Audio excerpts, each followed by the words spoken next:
তুমি কি জানো না ওই পাড়ায় ফাংশন হচ্ছে, নাইট লাইট আসবে, খুব মজা হবে। নাউজুবিল্লাহ নাউজুবিল্লাহ, তুমি একটা মুসলিম ঘরের মেয়ে হয়ে একই কথা বলছো। তুমি কি জানো না ইসলাম শরীয়তে গান বাজনা শোনা হারাম? আরে রাখো তো তুমি তোমার হারাম।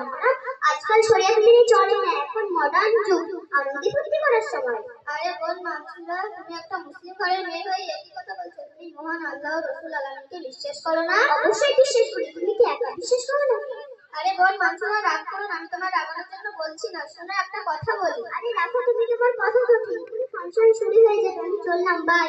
আরে বোন একটু দাঁড়াও, একটা কথা বলি। কি বলবে তাড়াতাড়ি বলো। তুমি একটু আগে বললে আমি মহান আল্লাহকে বিশ্বাস করি, তুমি কি জানো নবী করিম সাল্লাল্লাহু আলাইহি ওয়াসাল্লাম হাদিসের মধ্যে কি বলেছেন? না তো জানি না, কি বলেছে?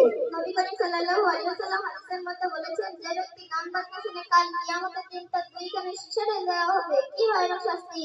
ওমা, তুমি একই রূপ কথা বলছো, কি ভয়ানক শাস্তি। এটা আমি মন করা কথা বলছি না, এটা আমি নবী করিম সাল্লাল্লাহু আলাইহি ওয়াসাল্লামের কথা বলছি। তাহলে আমি আর কখনো গান বাজনা শুনবো না। কিন্তু বোন, আমি তো আগে অনেক গান বাজনা শুনেছি, আল্লাহ কি আমাকে ক্ষমা করবে? নিশ্চয়ই ক্ষমা করবে, তুমি যদি আল্লাহর কাছে দুহাত খোলা তওবাটা করো এবং ওই কাজ থেকে বিরত থাকো। তাহলে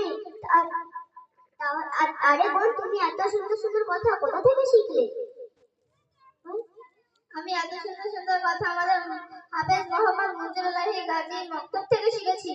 সেখানে কি আমাকে নিয়ে যাবে? অবশ্যই নিয়ে যাব, তাহলে কাল থেকে তুমি আমার সঙ্গে যাবে। বলো ইনশাআল্লাহ। ইনশাআল্লাহ। ইনশাআল্লাহ নয়, বলো ইনশাআল্লাহ। ইনশাআল্লাহ। আসসালামু আলাইকুম ওয়া রাহমাতুল্লাহি ওয়া বারাকাতুহু। আমাদের মোকালামাটা আমরা এখানেই শেষ করছি।